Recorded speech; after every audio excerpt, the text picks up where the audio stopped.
Hello friends, देवाला भेटूया.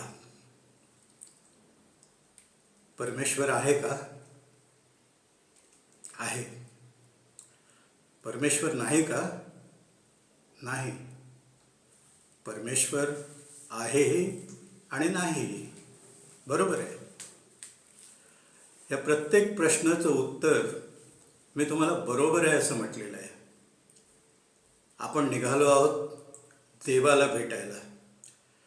देवाला भेटायला निघालेलो असताना तुम्हाला मी सांगतो, 5 भाग बनवलेले आहेत. साधारण 20-1 मिनिटाचा एक भाग असेल आणि हा प्रवास टप्प्याटप्प्याने जाऊन प्रत्यक्ष देवाचं दर्शन घेण्यापर्यंत आपण जाणार आहोत. So be ready. तर परमेश्वर आहे का, नाही का, आणि आहेही आणि नाहीही. बरोबर आहे. आपल्या प्रश्नाचं उत्तर मी बरोबर आहे असं म्हटलं, त्याचं कारण असं आहे की ही जी संकल्पना आहे गेल्या कित्येक 3-4 हजार वर्षामध्ये तयार झालेली आहे आणि आपल्या पालकांकडून, समाजाकडून ही संकल्पना रुजवत आलेली आहे. आता तुम्ही म्हणाल की हा विचार मनामध्ये का येतो आपल्या, आहे का किंवा नाही का? तर मुळात काही जणांच्या मनात हाही विचार येतो की भूत आहे का? आहे. भूत नाही का? नाही. भूत आहेही आणि नाहीही. बरोबर आहे. तर या ज्या सगळ्या संकल्पना आपल्या मनामध्ये येत असतात, ते ज्याला जे वाटत असतं ते त्याला त्याच्या अनुभवातून आलेलं शहाणपण असतं. मग एखाद्याला वाटतं हे आहे, ते नाही, आहेही आणि नाहीही. तुम्हाला तुमच्या मनाने दिलेलं ते उत्तर असतं आणि तुमच्या मनाची जोपासना ही तुमच्या बालपणापासून अगदी घरच्यांनी, समाजाने आणि तुम्ही स्वतः कळत न कळत घडवत गेलेले असता. मग ते पॉझिटिव्ह असेल, निगेटिव्ह असेल किंवा न्यूट्रल असेल. आणि एकदा का ही मतं तुमची तयार झाली किंवा ठाम मतं नसतीलही, जे काही तुमच्या मनामध्ये असतं त्यालाच तुम्ही पुढे पुढे रेटत जाता.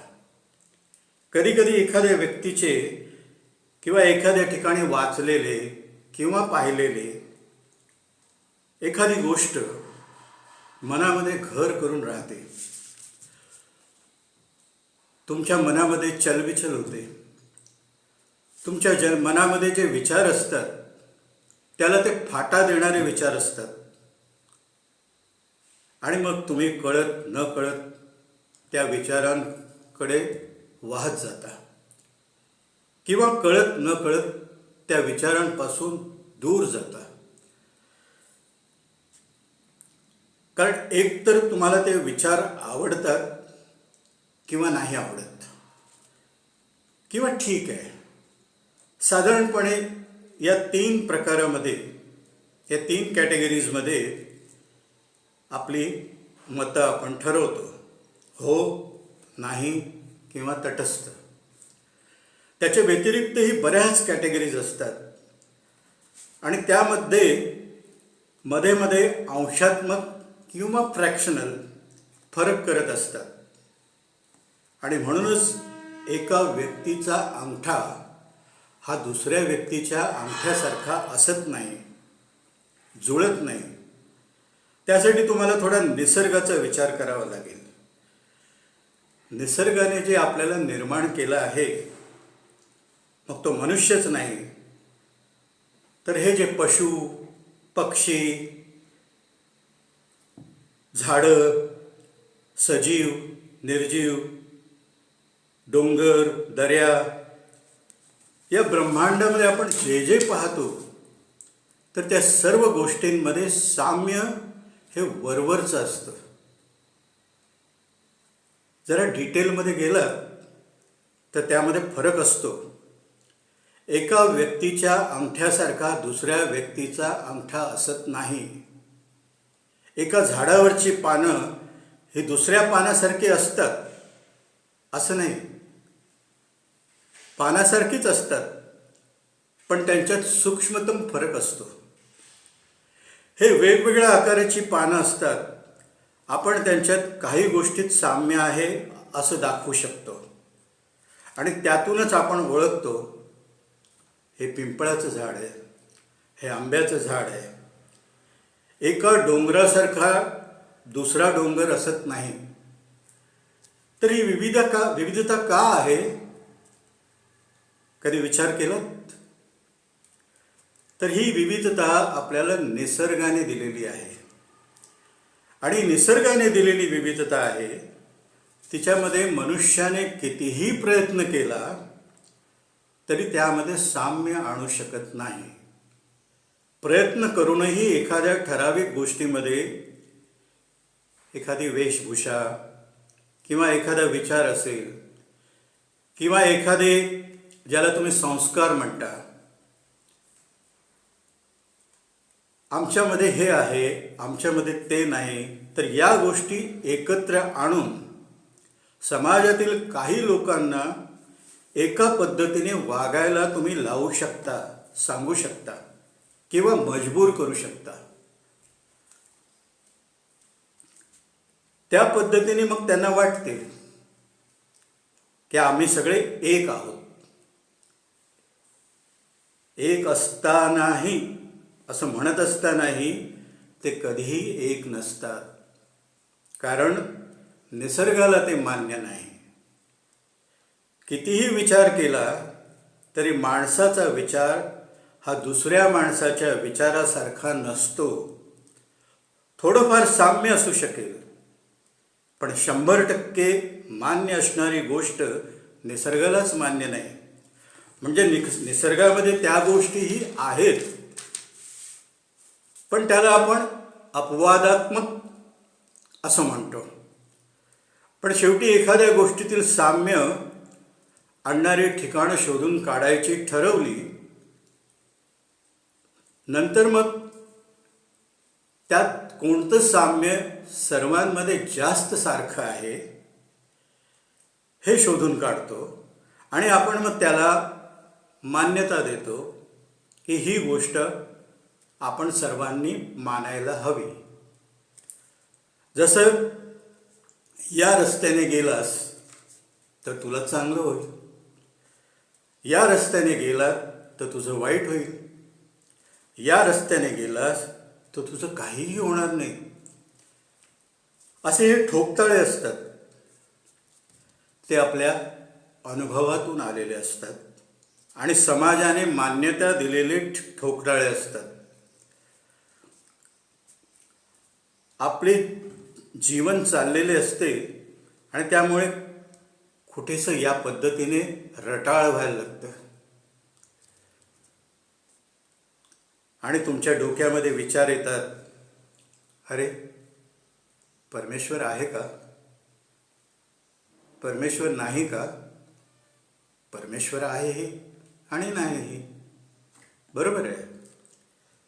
अशा त्रिशंकू अवस्थेमध्ये तुमचं मन भरकटत जातं. काही क्षण आनंदाचे येतात, काही क्षण दुःखाचे येतात. गंमत म्हणून सांगतो मी तुम्हाला, निसर्गाने दुःख निर्माण केलेलं नाही. आपण जे म्हणतो ते ज्याच्या त्याच्या वैयक्तिक अनुभवातून त्याने ठरवलेलं असतं की ही गोष्ट वाईट आहे, माझ्यासाठी ही गोष्ट वाईट आहे म्हणून ती वाईट आहे. माझ्यासाठी जी गोष्ट फायदेशीर असेल ती फायदेशीर आहे.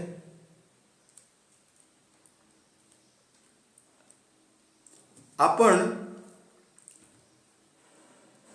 मला जर त्या गोष्टीतून वाटत असेल की ही गोष्ट चांगली आहे, तर ती समाजासाठी वाईट असेल तरीही ती माझ्यासाठी चांगली आहे. आणि जी गोष्ट माझ्यासाठी वाईट आहे ती समाजासाठी कितीही चांगली असेल तरी ती माझ्यासाठी वाईट आहे.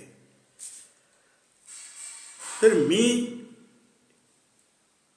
हा जो घटक आहे, मला काय वाटतं, माझे विचार कसे आहेत, हा जो मी घटक आहे, हा जर एकत्र आला तर त्याच्यामध्ये काही साम्य सापडलं की तो सामाजिक घटक म्हणून तुम्ही मान्यता देता त्याला.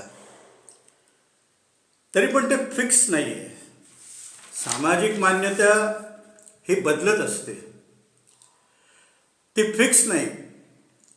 जशी की लोकांची संख्या असते मानणाऱ्यांची, ती प्रत्येक एरियाप्रमाणे, प्रदेशाप्रमाणे, भौगोलिक परिस्थितीप्रमाणे बदलत असते. आणि ती त्याप्रमाणे बदलत असते. हजारो वर्षापासून ती बदलत आलेली आहे आणि ती बदलत जाणार आहे, पुढेही बदलणार आहे. फक्त एक म्हणायची पद्धत असते, यंदा पावसाळा थोडासा जास्तच आहे नाही का, यंदा उन्हाळा थोडा जास्तच आहे नाही का. तर आपण हे ठोकताळे अंदाजाने म्हणतो. अंदाज असतो प्रत्येक व्यक्तीचा. तर त्याच्यामध्ये कोणी 90% म्हणेल, कोणी 80% म्हणेल, कोणी 50% म्हणेल. पण ही जी टक्केवारी आपण काढतो ती आपण आपल्या मनाने काढलेली असते, किंवा आपल्या समाजामध्ये ज्या गोष्टीला मान्यता आहे त्या अनुभवातून, त्या गोष्टीतून आपण सहज या गोष्टी म्हणत असतो आणि पुढच्या पिढीपर्यंत त्या कळत न कळत जात असतात. तर हे सगळं बादराण सांगायचं विषय हाच आहे की आपण सुरुवात केलेली आहे. परमेश्वर आहे का, नाही का, आणि आहे आणि नाही. तर त्या विषयाला सुरुवात करण्यापूर्वी आपण थोडंसं मागे जाऊया. मागे अशासाठी जायचं आहे की जी परमेश्वरी संकल्पना आहे, मग ती प्रत्येक धर्मामध्ये असेल, प्रत्येक जाती जमातीमध्ये असेल, प्रत्येक कोसाकोसावर, प्रत्येक किलोमीटरवर ती बदलत असते आणि ती त्याचप्रमाणे चालत आलेली असते. जेव्हा बहुजन मान्यता मिळते, जेव्हा काही काळ पुढे चालते, त्यावेळेला तिची बहुजन मान्यता कमी कमी होते किंवा वाढत वाढतही जाते आणि त्याप्रमाणे मग ती त्या दिशेने जाते. हे फिक्स नसतं. आपण किती जरी म्हटलं की हे पूर्वीपासून चालत आलेलं आहे, तर ते तसं काही चालत आलेलं नाही. नीट विचार केला तर ज्या संकल्पना आपण राबवत असतो त्या का असतात बरं? कारण माणसाच्या मनामध्ये भीती असते. जगामध्ये शाश्वत काही नाही, प्रत्येकाचा अंत होणार आहे. ब्रह्मांडाला अंत नाही म्हणून तो अनंत आहे. पण हे आपल्याला अजूनपर्यंत ज्ञात नसल्यामुळे आपण म्हणू शकतो की ब्रह्मांडाला अंत नाही.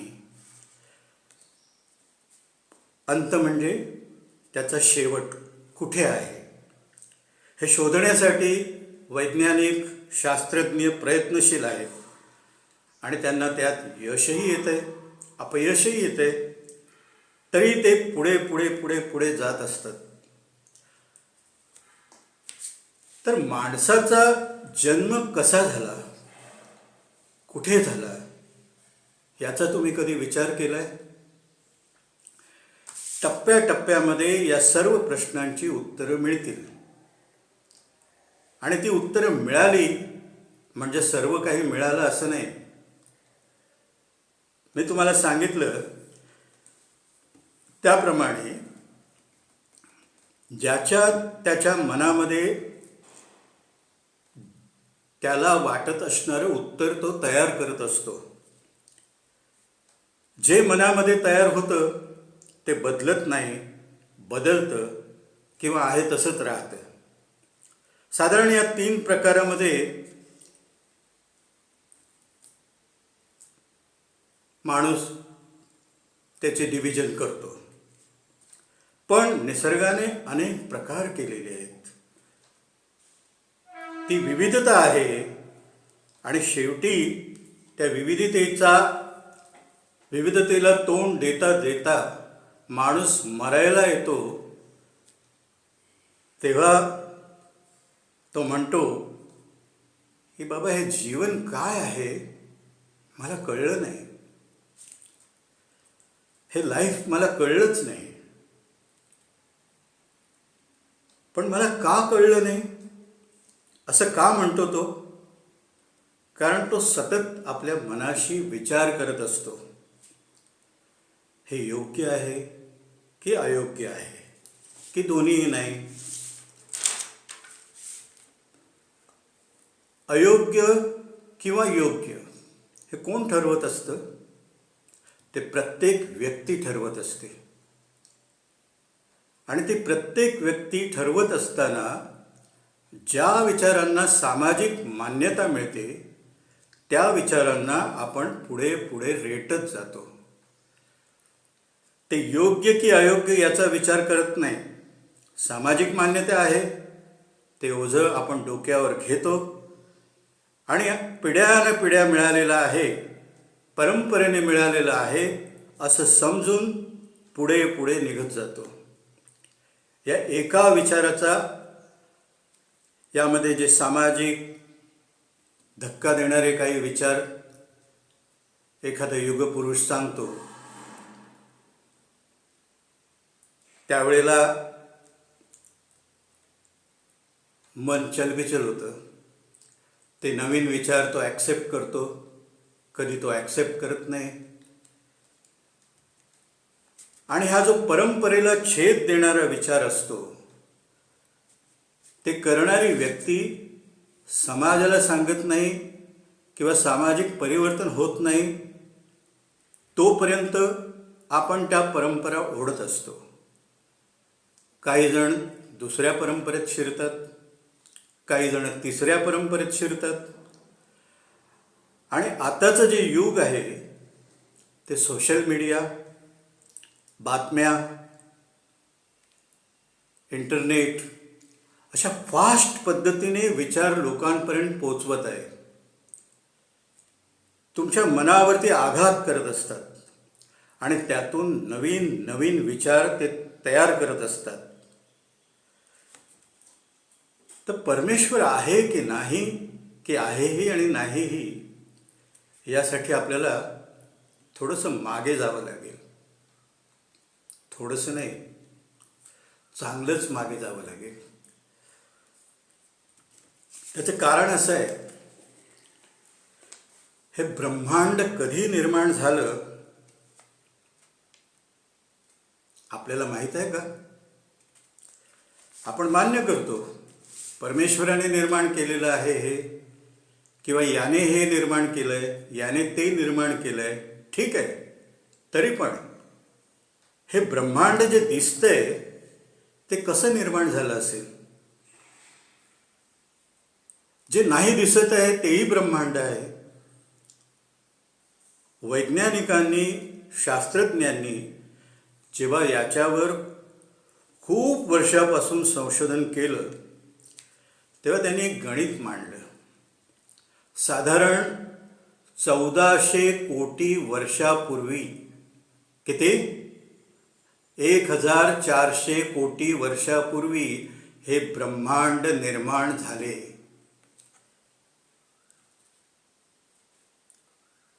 त्या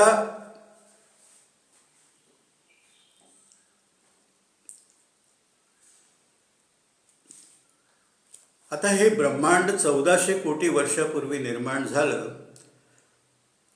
अशा प्रकारे डिस्कवरीज आणि इन्व्हेन्शन, म्हणजे डिस्कवरीज म्हणजे काही गोष्टी जगामध्ये आहेत आपल्याला माहीत नाहीत आणि त्या आता माहीत झाल्या आहेत, त्याला डिस्कवरीज म्हणतात. परंतु ज्या या जगामध्ये नाहीच आहेत आणि ज्या आपण निर्माण केल्या आहेत त्याला इन्व्हेन्शन म्हणतात. ते या डिस्कवरीज आणि इन्व्हेन्शनमध्ये परफेक्शन सायंटिस्ट लोक आणण्याचा प्रयत्न करत असतात. काही वेळा ते परफेक्शनच्या जवळ जातात, काही वेळा ते परफेक्शन मिळाल्यानंतरही नकारात्मक गोष्टींकडे जातात. तर वैज्ञानिकांचं संशोधन सतत चालू असतं. तर मनामध्ये प्रश्न येतो की 1400 कोटी वर्षापूर्वी जर हे ब्रह्मांड निर्माण झालं असेल तर मग माझा सूर्य, माझी पृथ्वी कधी निर्माण झाली असेल बरं? आहे उत्तर? आहे. ब्रह्मांड जेव्हा निर्माण झालं ते हळूहळू पसरत निघालं, पसरत चाललं, दूर दूर दूर सर्व दिशांनी दूर दूर निघत गेलं, सारं जग व्यापत गेलं. ते फार लांब लांब लांब जाते आणि आपण म्हणजे आपला सूर्य आणि आपली पृथ्वी ही साधारण 450 कोटी वर्षापूर्वी निर्माण झाली. किती? 450 कोटी वर्षापूर्वी निर्माण झाली. तर प्रश्न असा येतो की मग मनुष्य कधी निर्माण झाला? 450 कोटी वर्षापूर्वी निर्माण झालेली ही पृथ्वी, ही जेव्हा निर्माण झाली तेव्हा ती तप्त होती, गरम होती. तिला थंड व्हायला 300-350 कोटी वर्ष लागली. डायनासोर हे अतिशय प्रचंड आकाराचे प्राणी होते, प्रचंड आकार होता. त्यांचे पृथ्वीच्या पोटात सांगाडे जेव्हा शास्त्रज्ञांना सापडले तेव्हा त्यांच्या लक्षात आलं हे साधारण 20 ते 30 कोटी वर्षापूर्वीचे आहेत. म्हणजे डायनोसॉर हे 20 ते 30 कोटी वर्षापूर्वी होते. ते खूप प्रचंड आकाराचे होते आणि त्या प्रचंड आकाराप्रमाणे त्यांना जे खाद्य लागत होतं, त्यांना जे खाणं पिणं लागत होतं ते त्या काळामध्ये अवेलेबल होतं. पुढे जाऊन बाह्य जगतातून उल्का किंवा मोठे मोठे दगड पृथ्वीवर येऊन आदळले, त्यामुळे असेल किंवा खाद्यान्नाची कमी झाल्यामुळे असेल हे डायनासोर लुप्त झाले. 20 कोटी वर्षापूर्वी हे डायनासोर लुप्त झाले, नामशेष झाले. त्यावेळी मनुष्य नव्हता. मनुष्याचा जर विचार केला तर डार्विन नावाच्या एका शास्त्रज्ञाने सांगितलं की ही सारी जी आपली उत्पत्ती आहे जीवजंतूंची ही एका अमिबापासून निर्माण झालेली आहे. अमिबा म्हणजे एक सूक्ष्मतम पेशी जी सेल्फ ऑपरेटिंग असते, परिपूर्ण असते आणि ही पेशी एकातून 2, 2तून 4 अशा पद्धतीने वाढत जात होती. त्या अमिबापासून पुढे जीवजंतू निर्माण झाले, वनस्पती निर्माण झाल्या, झाडं झुडपं निर्माण झाली, जलचर निर्माण झाले, पक्षी निर्माण झाले, प्राणी निर्माण झाले. तरी जितकी ही जीवसृष्टी आहे ही अमिबापासून एका पेशीपासून निर्मित आहे आणि हे सगळे जीवजंतू पेशींनी युक्त आहेत. तर प्रश्न हाच येतो की मग मनुष्य कधी आला? डार्विन यांनी सांगितलं आहे की डायनॉसॉर गेल्यानंतर किंवा त्याच्या आधीपासूनही हे सर्व पेशी उत्क्रांत होत असताना वेगवेगळ्या पेशींचा संकर होऊन त्यातून नवीन नवीन प्रकारचे झाडं निर्माण झाली, जलचर निर्माण झाले, पक्षी निर्माण झाले आणि प्राणीही निर्माण झाले. मनुष्य हा प्राणीच आहे. चिंपांजींपासून पुढे उत्क्रांत होऊन विकसित होत मनुष्य प्राणी निर्माण झाला. आणि तो कधी झाला माहीत आहे? साधारण 50-60 लाख वर्षापूर्वी. किती? 50-60 लाख वर्षापूर्वी मनुष्य प्राणी निर्माण झाला. 1400 कोटी वर्षापूर्वी ब्रह्मांड निर्माण झालं. 450 कोटी वर्षापूर्वी सूर्य पृथ्वी निर्माण झालं. आणि 50 ते 60 लाख वर्षापूर्वी मनुष्य निर्माण झाला. आज आपण आता इथेच थांबूया. पुन्हा भेटूया पुढच्या भागात, पार्ट 2. थँक्यू.